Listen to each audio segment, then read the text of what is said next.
Moikka, mun nimi on Noora. Mä oon 17-vuotias, kesällä 18-vuotias lukiolainen Oulusta.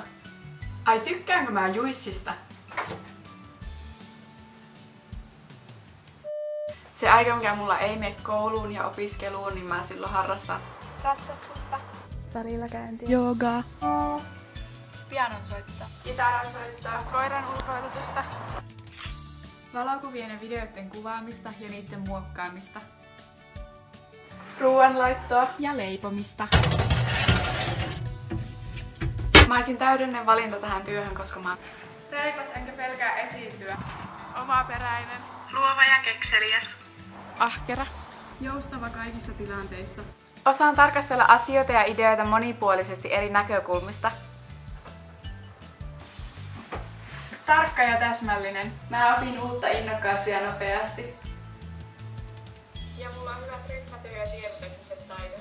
Ratsastustalleilla, hevosten parissa ja aikaisemmissa työpaikoissa työskennellessäni mä oon tottunut vastuulliseen, vaihtelevaan ja itsenäiseen työskentelyyn.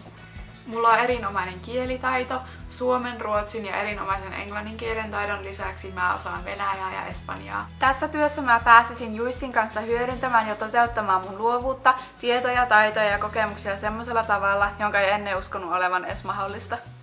Kiitos kun katsoit tämän videon, toivottavasti pidit. Jos haluat nähdä mua ja mun tekemää sisältöä lisää, niin muistapa käydä äänestämässä mua tuolla Juissin sivuilla.